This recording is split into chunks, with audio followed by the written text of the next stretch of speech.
Tem uma lei, tem um projeto de lei para ser votado no Congresso Nacional que,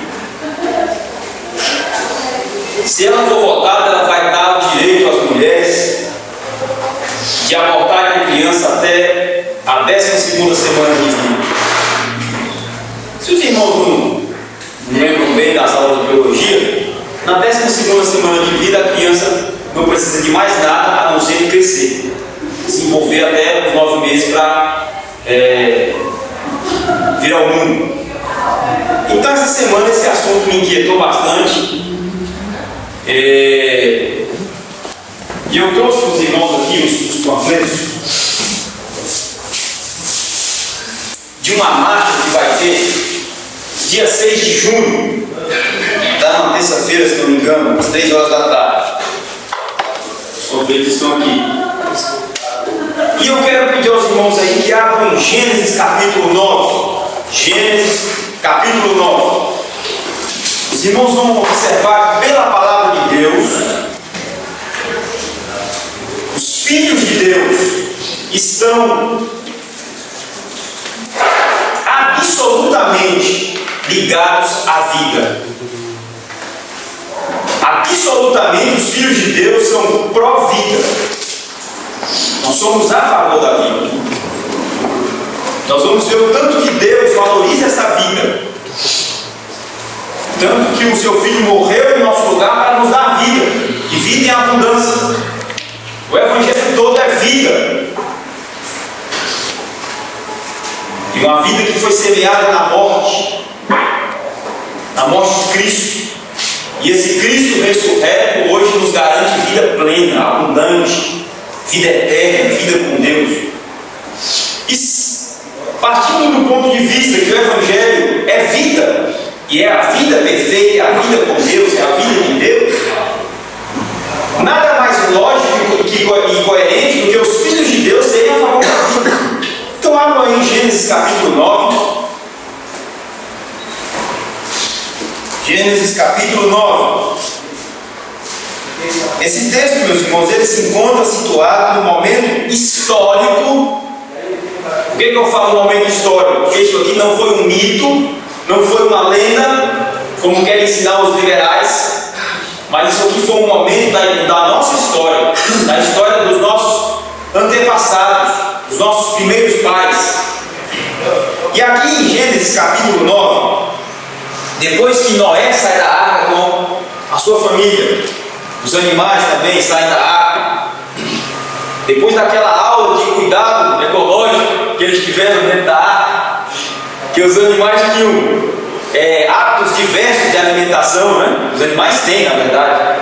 E aí a família de Noé tinha que se revezar para limpar os animais ali, cuidar deles, dar alimento a eles nos momentos adequados. E aqueles animais ali todos estressados por aquela primeira viagem embarcada, né? Eles tiveram uma viagem embarcada ali. Alguém está com problema com esse ar? Alguém está gripado? Tá? Então, meus irmãos, depois desses dias, as águas do dilúvio baixaram, eles saíram da arca, Noé e sua família, e Deus vai reatar a sua aliança com a humanidade através de Noé.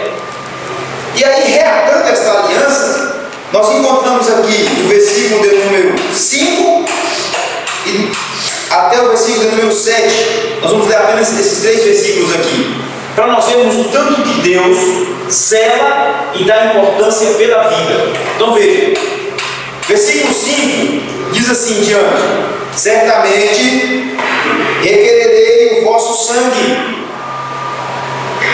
o sangue da vossa vida, de todo animal o requererei, como também da mão do homem, sim, da mão do próximo, de cada um requererei a vida do homem.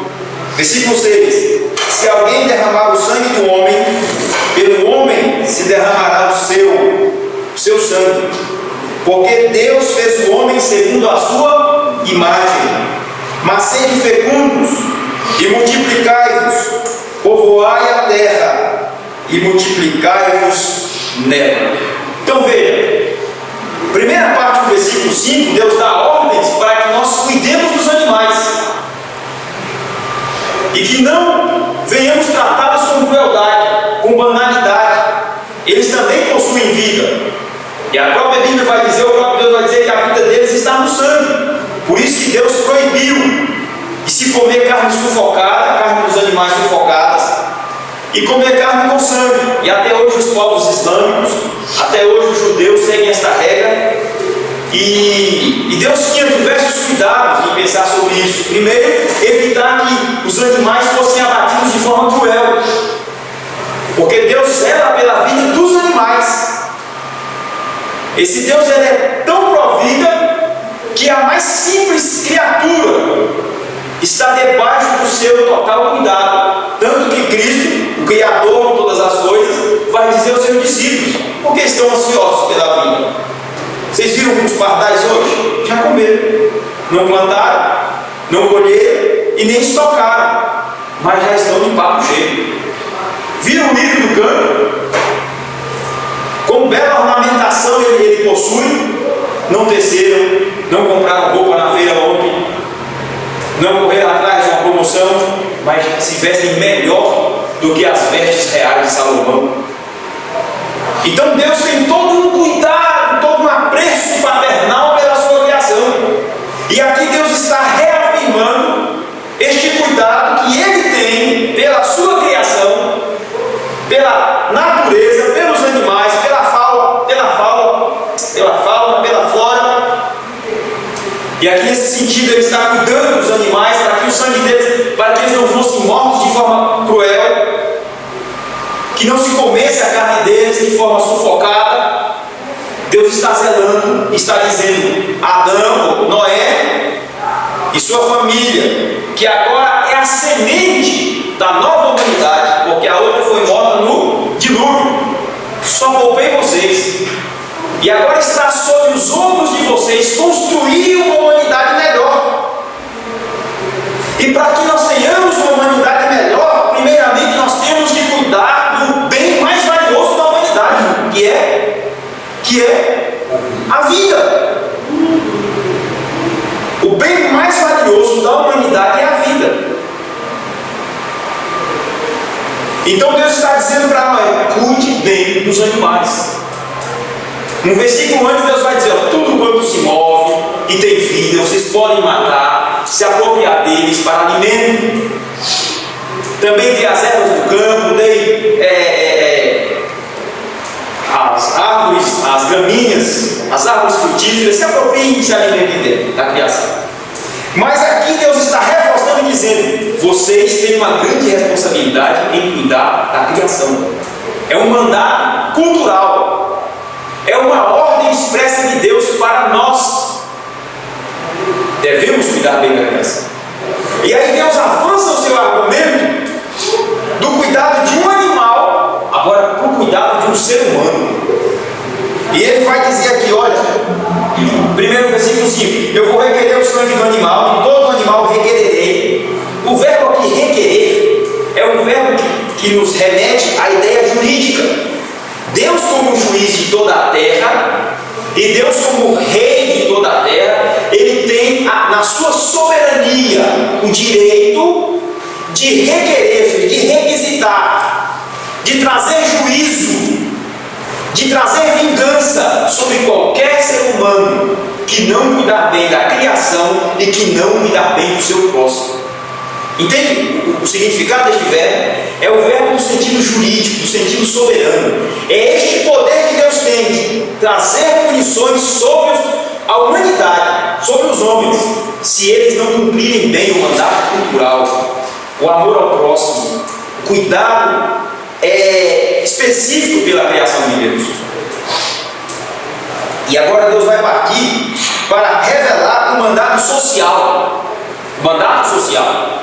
E vai dizer: e agora, Noé, você e seus filhos, que agora vão multiplicar, frutificar e vão originar uma humanidade melhor. Pela minha graça, pela minha bondade que eu os poupei, vocês vão ter que cuidar uns dos outros, da vida humana. E ele diz: de todo animal requererei, como também da mão do homem, sim, da mão do próximo próximo de cada um. Olha o verbo de novo: requererei a vida do homem. Aí, para ficar mais claro ainda, Deus está dizendo assim: ó, certamente, eu não estou brincando, isso é absoluto, este mandato é absoluto. Requererei o vosso sangue, o sangue da vossa vida. Se alguém, versículo 6, desculpa, se alguém derramar o sangue do homem, pelo homem se derramará o seu, porque Deus fez o homem segundo a sua imagem. E aqui Deus está licitamente deixando bem claro a questão da pena de morte, a pena capital. Eu não vou entrar nos detalhes, mas aqui Deus está dando todo o fundamento para a pena capital, para mostrar que o homem que matasse o seu próximo, ele teria que ter a sua vida também ceifada. Porque se assim não acontecesse, a vida humana se banalizaria. Ou não foi por isso que Deus trouxe o dilúvio sobre a humanidade?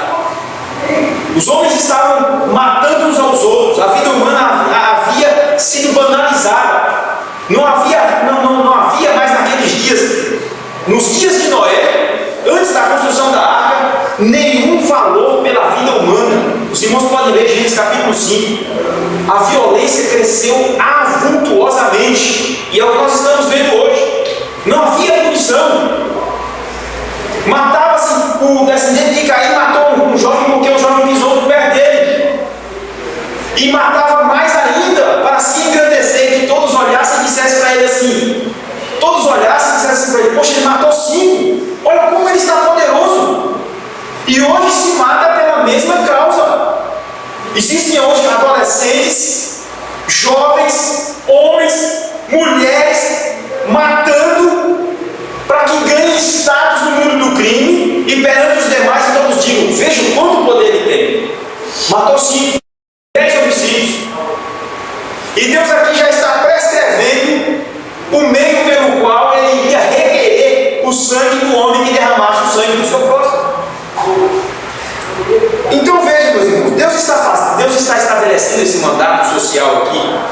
Não é, meus irmãos, porque Deus tem prazer em derramamento de sangue, não.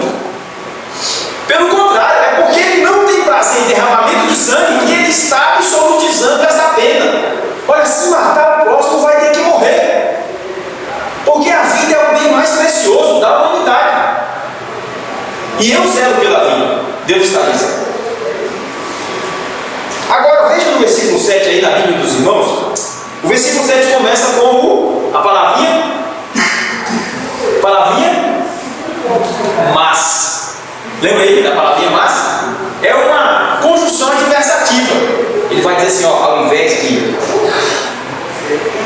homicídios, ao invés de matar, ao invés de crueldade, ao invés de desafeto, ao invés de violência, Deus está dizendo: sede fecundos, multiplicai-vos, povoai a terra, e multiplicai-vos novamente nela. Deus finaliza o mandato cultural, o mandato social com a vida. Porque quando ele fala multiplicai-vos, frutificai-vos, ele está falando do quê? De que haja um casamento entre um homem e uma mulher, entre macho e fêmea, como o próprio Deus diz, macho e fêmea os criou, e que esse casal gere filhos para a glória de Deus, crie esses filhos no temor do Senhor, e que esses filhos também sejam direcionados para casamentos de acordo com a vontade de Deus, e que gerem filhos para a glória de Deus, e toda a terra esteja cheia da glória e do conhecimento do Senhor. Então Deus está aqui nos mostrando a prevenção, nos mostrando como é que amaremos a vida e como demonstramos amor à vida. É odiando a violência, odiando o homicídio, aborrecendo a injustiça, aborrecendo os desafetos, fugindo de toda a aparência do mal, e o que? Gerando vidas, gerando famílias fortes, incentivando a gestação, incentivando um parto, incentivando a boa educação de filhos, e trabalhando em prol desta excelente educação de filhos e de crianças, protegendo as nossas crianças de toda ordem de programas promíscuos, destruidores, de todo meio de comunicação que vai provocar a perversão dessas crianças. Este é o mandato social e cultural que Deus não passou somente para Noé, mas para os descendentes deles, que somos eu e vocês. Então esse nosso Deus, Ele não é a favor da morte, Ele é a favor da vida. Mas quando chega o caso do derramamento do sangue do próximo, Deus está dizendo: vou requerer com a própria vida dele, porque a vida é valiosa, é o bem maior que Deus deu ao ser humano. Então, meus irmãos, aqui fundamentado neste texto, sem sombra nenhuma de dúvida, de que o nosso Deus é a favor da vida. É que eu trago para os irmãos aqui essa questão. Viu? O que é que eu deixei? Não.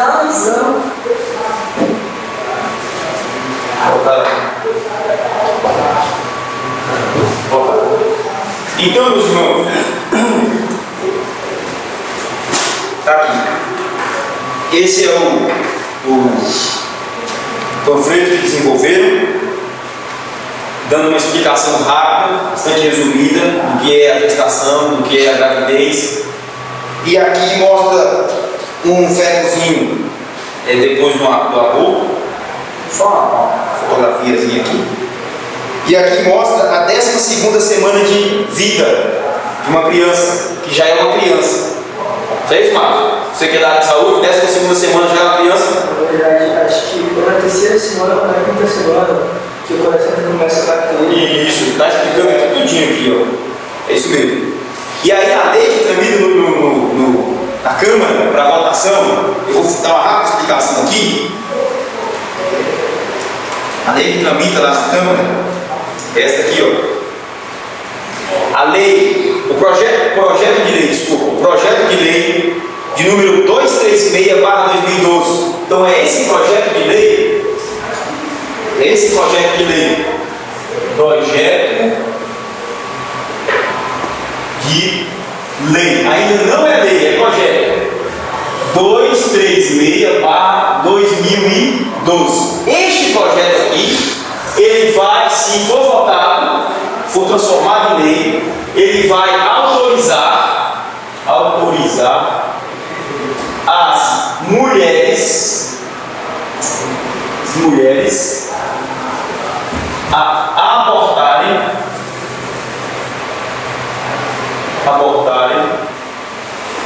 até a 12ª semana de vida da criança. De gestação, né? Isso, criança. Vou botar aqui, gestação. Correto? Se for aprovado.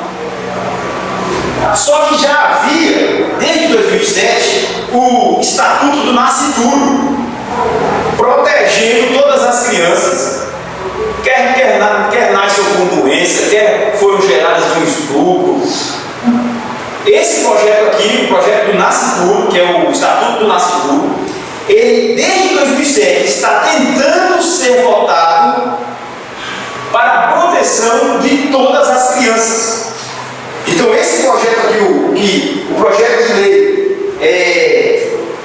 número 478/2007, ele apoia o Estatuto do Nascituro. Ele apoia o Estatuto do Nascituro. Eu estou tentando conseguir, junto a uma professora, o material da palestra sobre o aborto.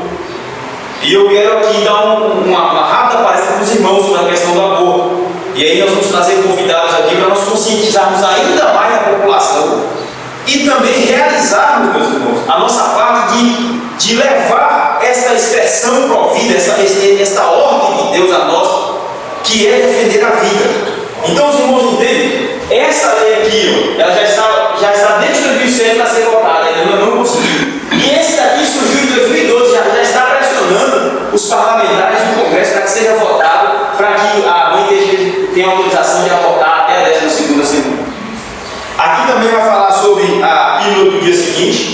Ele vai explicar o que é de fato a pílula do dia seguinte. E dia 6 de junho, às 3 horas da tarde, haverá uma passeata lá. Vai começar da torre de televisão em direção ao Congresso, para forçar os parlamentares a não aprovarem esse projeto de lei 236. E, pelo contrário, forçar a aprovar o 478/2007. Ainda vai continuar havendo aborto em território nacional depois dessa lei? Claro. Só que, meus irmãos, com certeza, voltando aquele estatuto do nascituro ali, muita coisa tende a mudar, meus irmãos. Tende a mudar. E a igreja de Cristo, ela tem a responsabilidade desse mandato cultural e social. Ela tem a responsabilidade de proteger a vida. E como povo esclarecido pelo Evangelho, salvo pelo Evangelho, nós temos que nos encaixarmos em lutas como essas para defender as nossas crianças. Nós não podemos ficar, meus irmãos, de braços cruzados, vendo esses projetos sendo votados, dizer, não deixe acontecer, sem nós fazermos a nossa parte. Deus ainda requer a vida do ser humano, de outros seres humanos. Então, tanto os que vão e matam através de um aborto, um médico, uma mãe, seja lá quem auxilia, quem deu um remédio abortivo, quanto aqueles que se silenciam, meus irmãos, também participam deste ato. A própria palavra de Deus nos diz lá em Romanos capítulo 1 que aqueles que fazem tais coisas, né? E aqueles que apoiam estão debaixo do mesmo juízo de Deus. Então Deus não deixa de fora nem os negligentes e nem os agentes. Então não sejamos nem agentes e nem negligentes. Deus requer de nós uma atitude pró-vida concernente a essas situações. Então eu vou passar para os irmãos aqui. Os irmãos divulguem lá no local de trabalho de vocês. Se os irmãos precisarem de mais panfleto, eu vou passar para os irmãos. Eu vou trazer para os irmãos.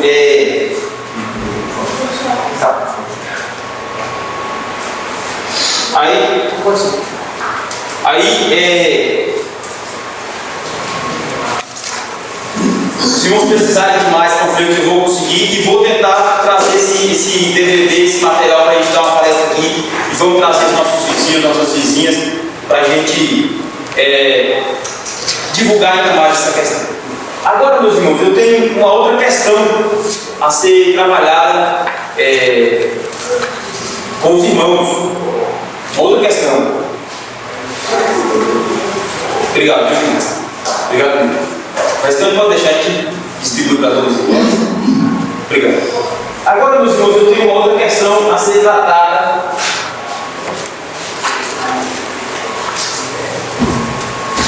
Aqui. Quantos irmãos estão assistindo os noticiários aí? Todos, né?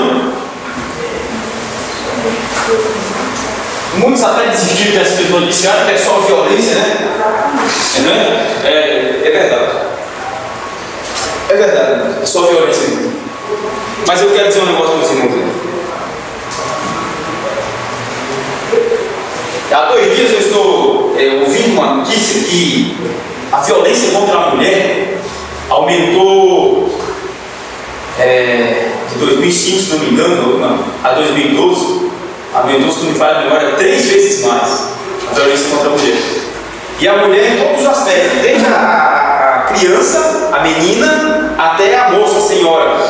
Meus irmãos, a situação tem sido terrível e caótica concernente à mulher. Tanto que nós temos essas leis no Brasil aí, a Maria da Penha. Justamente essa lei, ela vem proteger a mulher, dar mais uma para a mulher. E essa lei, por outro lado, já está dizendo para nós que o Brasil é um país altamente violento contra a mulher. E que o país Brasil é um país que não tem cuidado bem das suas mulheres. Essa lei também nos diz isso. Porque se chega ao ponto de aprovar uma lei tal como essa, é porque a nação não tem cuidado bem das suas mulheres.